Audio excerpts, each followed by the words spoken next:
My name is Thomas Künstler. I'm a partner with Booz & Company. Together with a colleague of mine, some of you may have seen yesterday, Gregor Vogelsang, I'm leading our European media and convergence activities. So from a management consulting point of view, we're following the market very closely. So, and you're also a dear DLD friend personally with Gregor, who we owe a lot, and with Booz. Very happy being with you for a while already, and you helped us a lot. Absolutely. I mean, as you know, we are proud co-sponsors of the forum, enjoying it very much. So it's great to be here again, and I hope everybody is making the most of it as we do. Now, why is, having listened to Jason in OM right now, so why is this panel so interesting? What is changing in television and telecom that makes it so interesting now to listen to this panel, and before you introduce the panelists? Well, I think the major point I would underline is that from a consumer point of view, we're seeing a tipping point in the market. There was a long debate over the last years. Is video taking off in the web? How is video consumption changing? And over the last year, we've seen a lot of that coming together, both from an enabling technology point of view as well as from a usage point of view.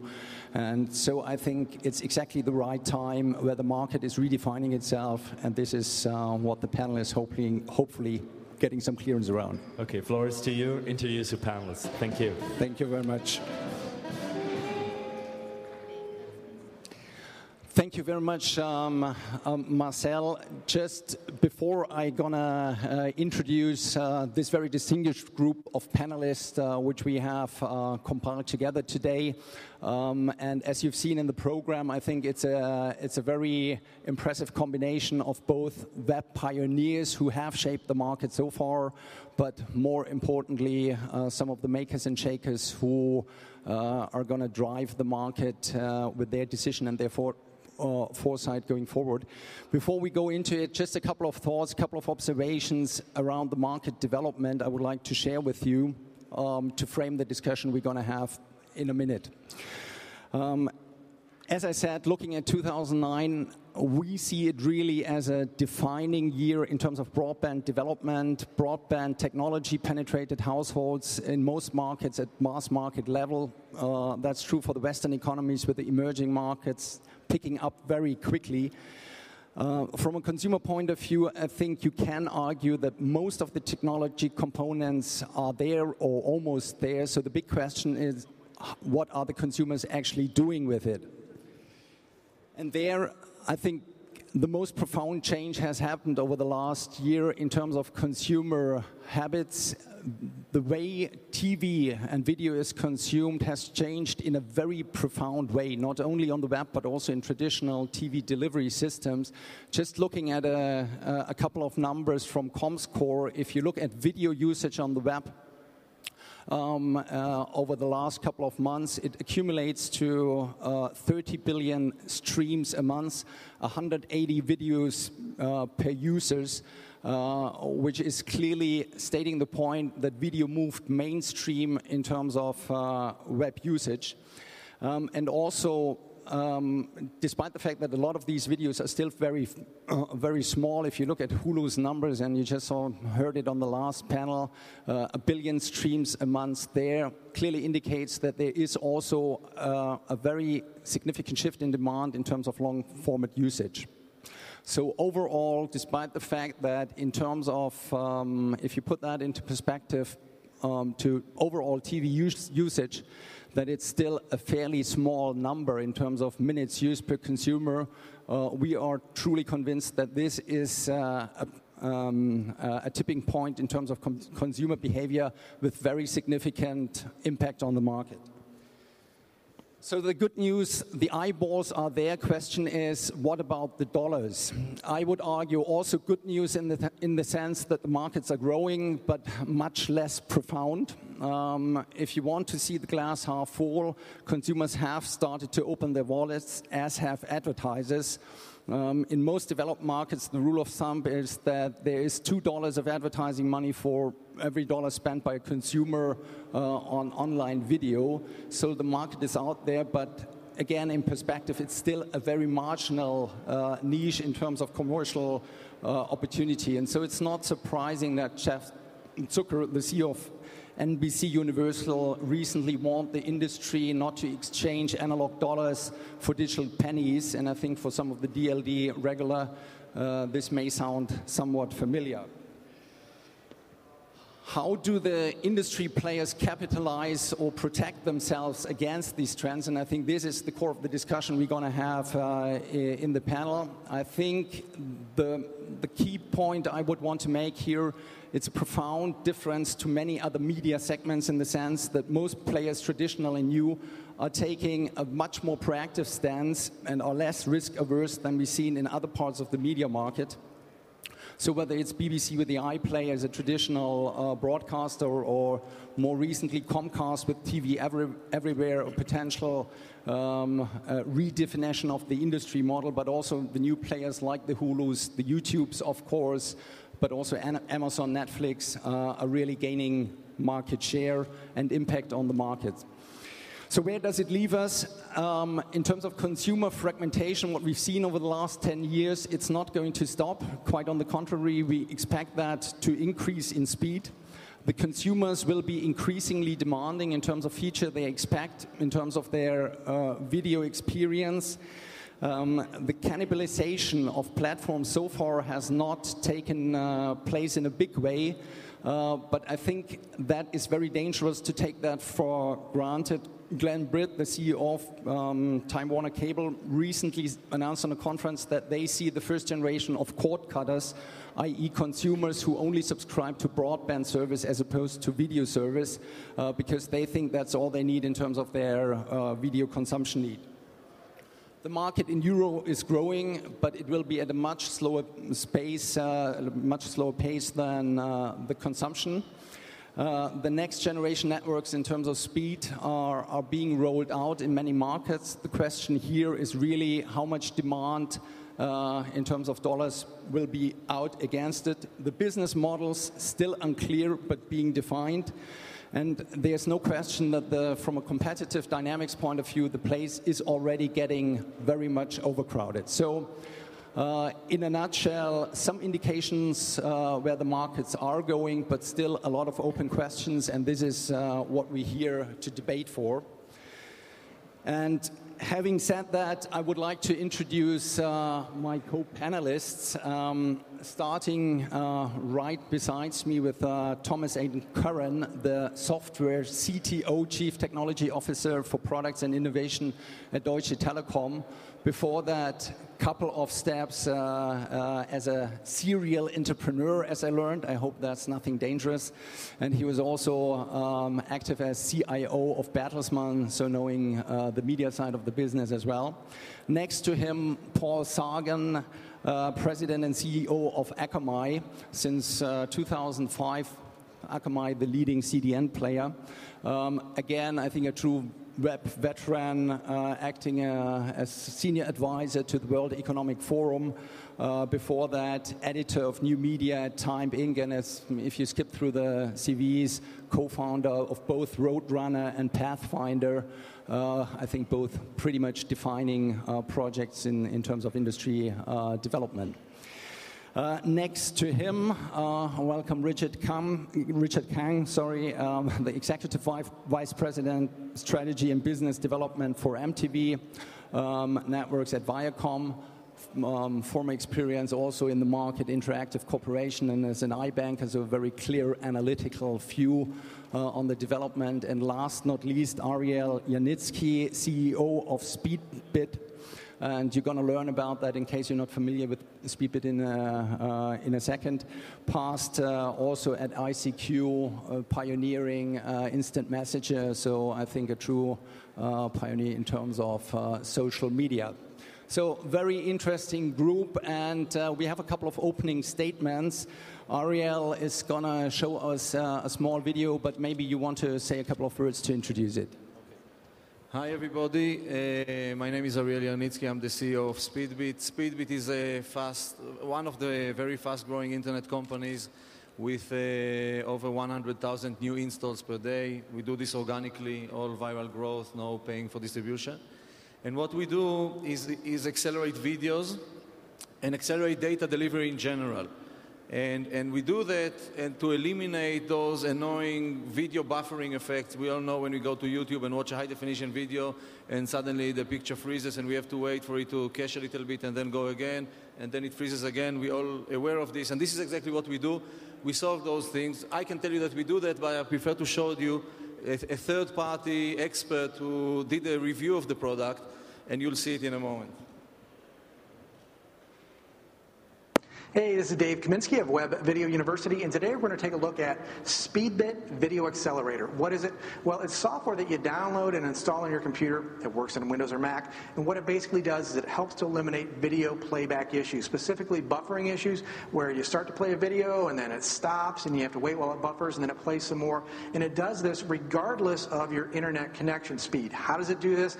Well, instead of pulling a big video through a single pipe to your computer, with this software, it chops up videos into multiple pieces and then pulls these pieces down to your computer through multiple pipes. Of course, the million-dollar question is, can you really use your existing internet connection and get faster video downloads and fewer video playback issues just by installing this software on your computer? Well, let's take a look and find out. Final Scorecard, a 3-minute and 48-second high-definition video on YouTube.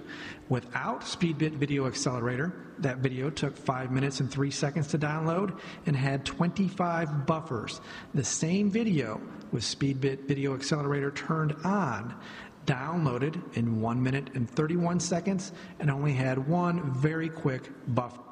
And this thing was done over high-speed internet, 20 meg connection in the US. And we didn't know the guy before that. We didn't pay him anything, totally unsolicited. And that's what we deal with. Thank you. Thank you very much, Ariel. Pretty impressive showing. Paul is going to introduce us to his view on the market very briefly. Akamai, I think most of you are familiar with, delivers a good portion of the web traffic overall, but even larger portion of the video traffic. So, Paul, the stage is yours. Very interested to hear your views.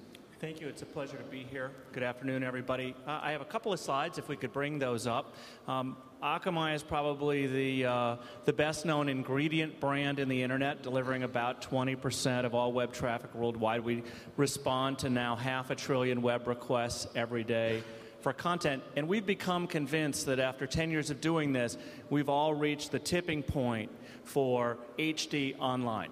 And what do I mean by that? I mean that the Internet can now deliver video quality to the home that is competitive with television. Now, my grandmother doesn't watch TV or the Internet with a scope, so some engineer can tell me it's not exactly the same.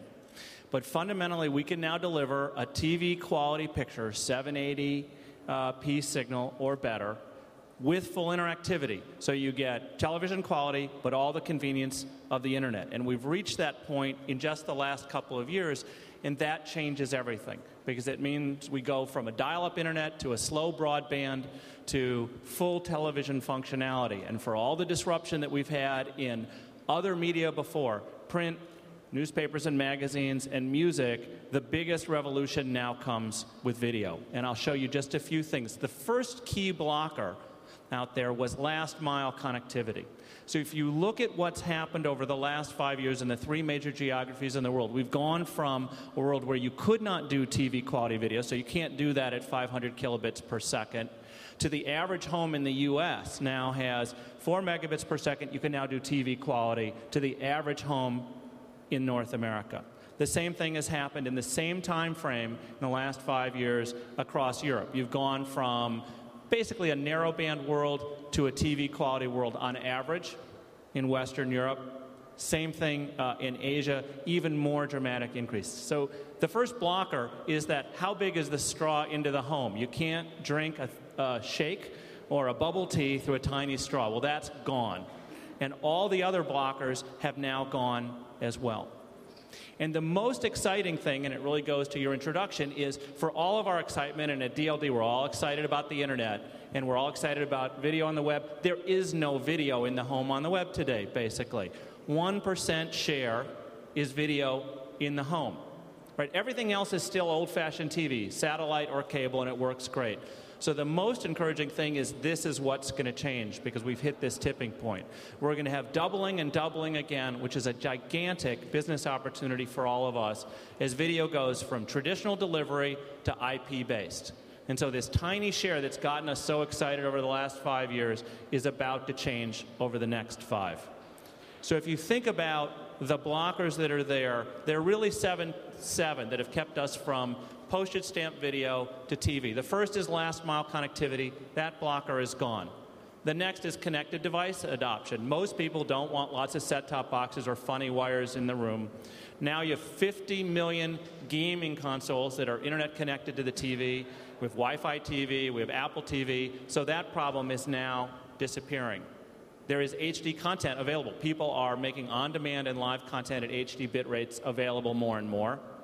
The bottleneck of the internet for performance is the middle mile. It's not the data center and it's not the last mile, it's the middle mile. And there are now end network solutions, that's the shameless plug for Akamai and others, to bypass the congestion of the middle of the internet. The peering points where 13,000 networks that make up the internet exchange data very poorly is the problem in performance. That blocker is gone. The cost of delivery is dropping every year dramatically, so the cost problem is disappearing. Content providers need simplicity. How many formats? How many different bit rates? I can't encode them all, store them all. We're going to move in the next couple of years to a mezzanine file world. One copy of your HD content, upload it to storage, and transcode on the fly, regardless of format. So all of the problems for people producing too many versions, that disappears. And finally, the consumers are going to demand high performance with TV-like functionality. They don't want to wait. There will be no buffering allowed. There has to be DVR. All the things that people expect in TV, I click and the channel changes, that now works on the internet because of HTTP. And video is going to move to common web standard, not proprietary formats. And as these 7 blockers change, we move to IP television. Video over the internet starts to replace TV as we know it. And I thought I'd end on something we did with MTV last Friday. So they did this concert, Hope for Haiti Now, and raised $60 million with a 2-hour live concert on Friday night, available on television. But we delivered it. It was actually syndicated by MTV across 60 different web properties. This is how it appeared on YouTube. And so you had a true HD signal. So if somebody wanted to go full screen, this is what they got on the internet.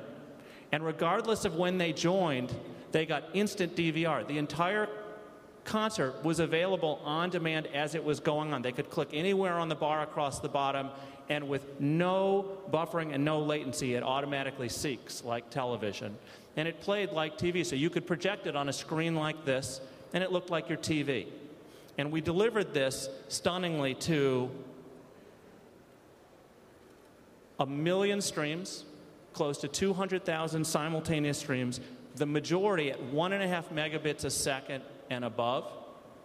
And the viewership at people watching 1.5 megabits or greater was 1/3 higher than narrowband, and at 3 megabits per second, True TV was 50% longer views, proving that quality will engage people and they will stay. So our thesis is that we've moved to the stage after 15 years of our all playing around on the web when you can now do video at TV quality plus interactivity, and that changes everything going forward. Thank you very much, Paul. Richard, looking over to you, I mean, as we have the MTV example on the screen, if you listen to that, how much of that are you really seeing in real consumer behavior when you look across your network? Is it more a landslide or an evolutionary development from a consumer point of view, and what sticks out in terms of consumer behavior, in terms of your plans going forward? I didn't know the specific metrics about what Hope for Haiti had done until Paul had mentioned it just before the panel. It's extraordinary what Akamai delivered. The amount of money that we raised via that, as well as linear television, was pretty extraordinary. I think what it does is it tells you about the total viewership and the mass reach that is available as well as online. So I think that, to answer your question, I think it's much more like a tsunami. I think when you look at consumer behavior, it's a massive wave of desire and the seeking to find interactivity and video entertainment online. I think separate from that, though, it's linked, but it's a slightly separate issue, which is really sort of the business model issue. There are business models here that are certainly spurring the acceleration of that type of consumer behavior, and other much, much larger business model issues that are hindering it. And I'm not a big believer that the consumer necessarily in all segments of the economy should get exactly what they want. I think that they should get what they want inside of a profitable business model for all of the players involved. And that second part, I think, is lost sight of sometimes by certain players within our value chain. We certainly have our own agenda, and our core agenda really is to produce the highest quality across Nickelodeon, MTV, Comedy Central, Paramount Pictures, all the companies that we have, and networks that we have. We want to produce the highest quality content for as many people in the world as possible. That's our main agenda. And we'd like to work with partners like our cable distributor partners, like folks like Akamai, other folks around the world, to distribute that to all of the folks who'd like to enjoy that. We do need to get paid. So when folks say to content providers and also distributors that you're not listening to the tsunami, you're not looking at the huge wave of consumer preference that says we want online video, and you need to give it to us in exactly the way we want it. I think it's certainly true that we're not doing it. It's not true that we have to do it that way, is really the point. And there are huge business model issues on the table right now in the United States that we need to work through. There are hundreds of billions of dollars on the line in advertising, in carriage fees, content production costs, et cetera, that I think, if it went to a much lower cost world, which it may, I think all of us should expect to have content that is much different than the type of content that we would enjoy today. And maybe that's better, maybe that's worse, but I don't think you get Avatar if you can't charge for it. And I think no one would disagree to that point.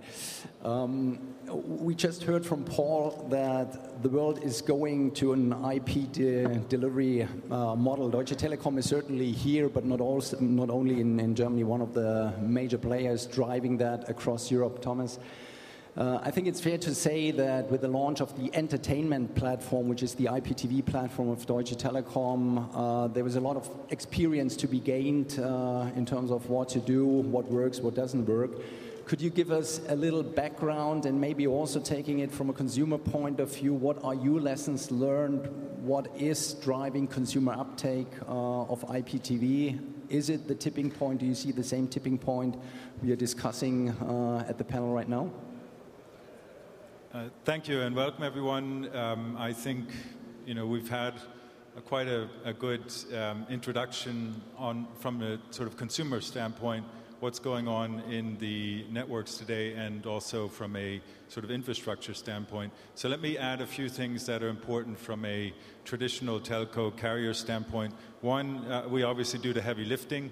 So building an IPTV network, as an example, our Entertain network with just over 1 million customers as of the end of 2009 is the second largest IPTV network in the world.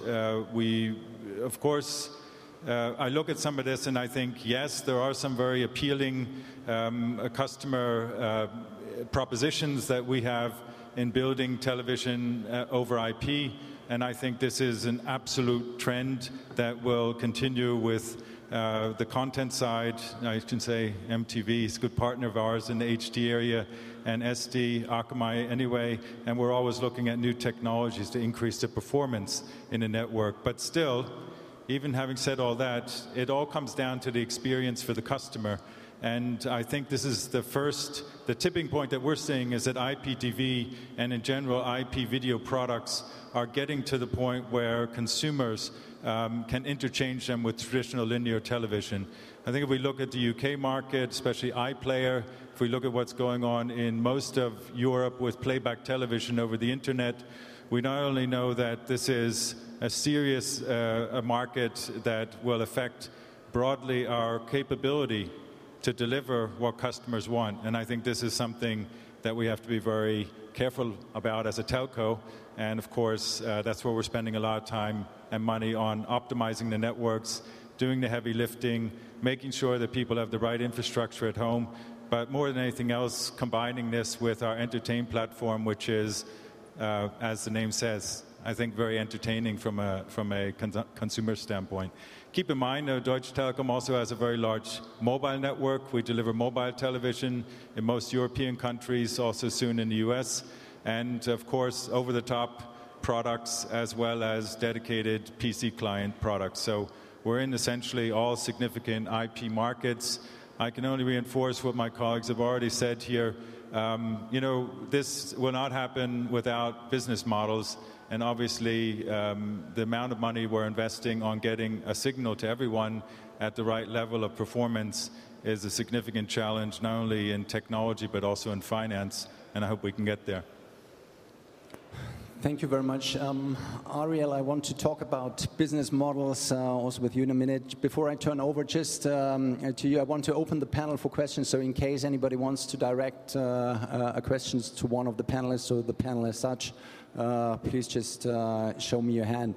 Ariel, we saw in the video how the software works, what it does, how it also solves part of the problem. From a business model point of view, how does it work out for you, and how do you see it evolving going forward? Is there a model beyond just software? So the way I see it, there are two major issues ahead of us. One is the issue of the content itself. You know, we are overwhelmed with a gigantic ocean of content that we need to find our way across. It's about finding those very popular videos on YouTube that maybe we like and identifying them early enough. It's about building our own kind of a personal TV guide, so we know how to navigate across. This is one thing. And the second thing is the issue of the delivery. And we are seeing that there are more and more devices that need and are expected to deliver video to them and for the users to enjoy. It took the mobile phones 15 years to move from a device that you talk on to a device that is an interactive entertainment component. And the TV is going to do the same way within a year. And this all loads up as more and more devices require those videos to get to them. On the other side, there is the videos themselves that become much more heavier. If you want to get an HD video across, today an HD video on YouTube is about 10 times the size of the same video that was shown on YouTube when YouTube launched. So these two trends are going one against the other. The only thing that doesn't change is the web. The web is the same as it used to be. It was not built for data delivery, and it's very inefficient in handling it. And once we figured out that there is a way around it, except, of course, for changing the internet protocol, which is a possibility that I don't think anybody considers a realistic one. Once we figured out how to do this, once we figured out how to make the devices compensate for the inefficiency of the network, compensate for the hops along the way, if there's anything going wrong at any hop along the way between the user and a CDN, or between the user and the source, there is a problem there, and there is nothing that can be done. What we do, we overcome those issues. And these are very important elements that we provide service for. Now, users appreciate and want the experience of watching high-definition video and watching it without interruptions. And that's something that we built a business model around, and which is divided into several areas. When we go on the PC, we came out with a free product that accelerates all the videos. However, if you want high-definition acceleration, and if you want acceleration of iTunes downloads, you have to pay a subscription. This is a model that we came out with, and by the way, all the DLD participants are entitled to a 1-year premium of this product, and you receive it by mail because we brought the flyers and they got stuck in the German customs for whatever reason. So this is the model that we currently employ on the PCs. However, now we are approaching to different devices, and this is going to be on mobile phones. We are in very progressive stages with top-tier global telcos who are going to take it to countrywide pilots. Already tested the product, it works great, and we are going to deploy it there. It's going on mobile devices with the handset mobile manufacturers. It's going on set-top boxes for TVs. Everybody needs and wants to get the data. And once the data is there, since we see what data is delivered, of course, anonymously, it gives us a huge opportunity to go at the holy grail that I mentioned earlier, which is how to build your own personalized TV guide. And there, a business model will be totally different, but this is still down the road. So this is where we are. Thank you very much. We have a question from the audience. This is Sven Kiegers with Service Plan with a question for Mr. Curran. You talked about the heavy lifting. Are we going to expect some multinational or even unconventional cooperations in the future to get this job done, for instance, between telcos and energy firms? I think it was the famous economist Paul Samuelson who said every good cause deserves some inefficiency. So, of course, when we think about getting IP to everyone and we look at cross-industry cooperations, which I wouldn't call highly efficient just because of the different business models. But obviously, this is what's happening today. And in order to reach the goal, you see, obviously, energy companies, you see, in some sense, the traditional value chain of media infrastructure and telecom infrastructure converging in certain areas, be it satellite and broadband and fixed nets and mobile nets. And this fixed mobile, let's say, multi-type of network convergence is, I think, part of this tipping point that Paul was mentioning before, and I see that happening. So yes, there will be, I think, an increase in convergence amongst infrastructure providers, ultimately with the aim of getting better quality of IP service to consumers. Thank you. We have another question. Hi, it's Michael Longoni from Barclays. I have a question probably for Thomas. In the year 2000, we've seen a lot of convergence between distribution companies and content owners. Do you think that the new technological advances will change the strategy, for example, of a Deutsche Telekom, that you want to go more into content ownership, or will you always stay an infrastructure company? So I didn't really understand your question, but moving more into content, or do you So the question was, is the Deutsche Telekom, and I'll just say carriers in general, are they moving into the content business? In our case, absolutely not. We are, I think, a highly sophisticated content distributor and a processor of content. I think a lot of the things we saw and heard today about content codification on the fly, singularity of formats, creating better efficiency in upload and download of information, and in general cloud storage delivery. I think those are all things that we consider our primary business. Of course, we're building the best IPTV network in the world, so we want to work with content providers, and we see them having quite a lot of expertise and the financial models that they need to make great. I think it was just mentioned Avatar would probably not be made by a telco, but certainly there are great media companies working on that. Paul, one question to you. I mean, you just made the point that all the barriers have been removed from primarily a technological point of view. You work with all the industry leaders around video consumption, and Richard just made rightly the point that there's a huge potential damage of value destruction moving to online video. From your point of view, also being around for some time, do you think that there is a very significant risk, or has the industry picked it up the right way? Is their business model evolving? If so, how does it look like? So I think if we're honest about media that came before the internet, we all profited unfairly for a while. It was incredibly inefficient, and we all benefited, and value is created. So there's the famous old line in advertising, only half of my advertising is working, I just don't know which half. Well, it actually turns out it was probably about 90% wasn't working, and we didn't know which half. And so as we've moved to a more accountable world on the internet, slowly, it's taken that fake value out, and that's crushed business models. So in music, it was you have to buy 10 songs when you want one. That got crushed. In print, you have to take all the advertising when you don't want it, and the same in magazines. That's been crushed. And we're going to see the same to some extent in TV. Now, the hope and the promise is if you could be much more efficient, you'd spend more to get better customers, and so the internet brings that. But there is going to be some value destruction because it was so inefficient before. I call it the mattress paradox. In the United States, if you get a Sunday paper, you get an ad for a mattress every Sunday in every metropolitan area in the country, and almost nobody's buying a bed. But if you're selling beds, the only way to really reach these people is to send everybody an ad every week. That changes on the internet. Google certainly proved that with search, and we now need to prove that with broadband ads and branding ads. But as that happens, some of the billions that's inefficient in print or in traditional TV is not moving online. That's the value destruction that's happening.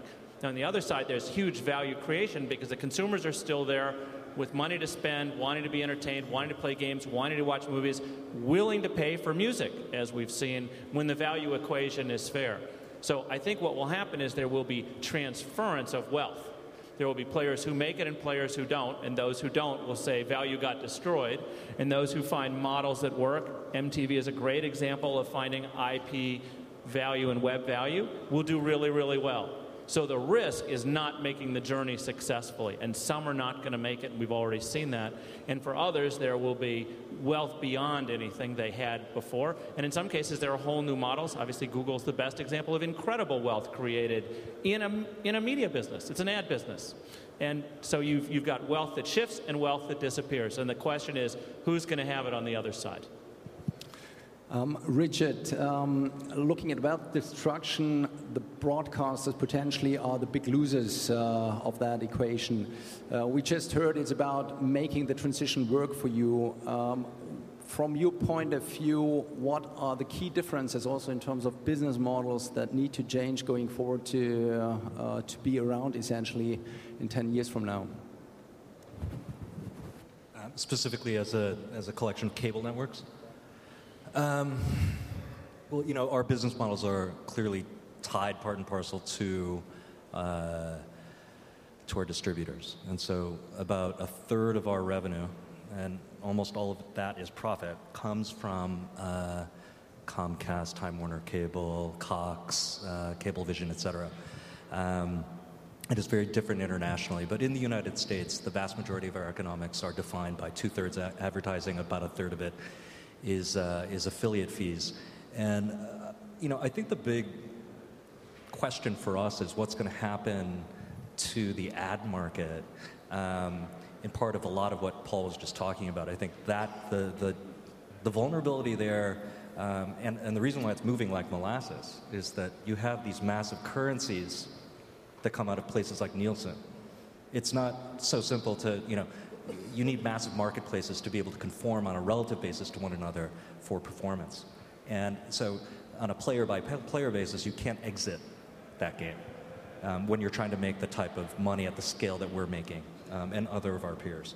So that transition absolutely has to happen. I think it'll take a bit of time because of those dynamics. On the affiliate side, if you want to be around in the next 5 to 10 years, first of all, I think the business model we're in right now, the incumbent business model, still has at least 5 years of legs on it, number one, and without falling off a cliff in any way.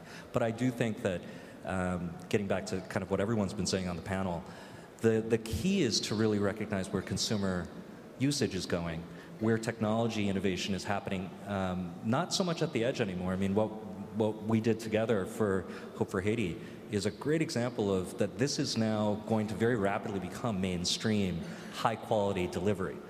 And once that starts to happen, I think new business models can form. I think companies like ours need to be brave enough to invest real money in making those types of experiences very real for consumers and not obscure, not hard to get, not hard to interact with, but very, very real. I think the money will follow. I think there's going to be an investment period that takes a certain amount of corporate courage on behalf of companies like ours. We have one final question, and then I think we have to wrap up, so please. So I'm one of, I think, about 10% of people who never watches television live if it's of any duration. There's another group of people, that's with DVRs, there's another group of people who watch all their television through Netflix-type arrangements, again, request now and watch later. By disclosure, I'm also on the board of BitTorrent Inc., and we have huge numbers of users. I admit some of them aren't paying for the videos they get, which also watch video on that scale. Is this a trend that is going to peak and go down, or why is video on demand still the future, if that trend is as strong as I think it is?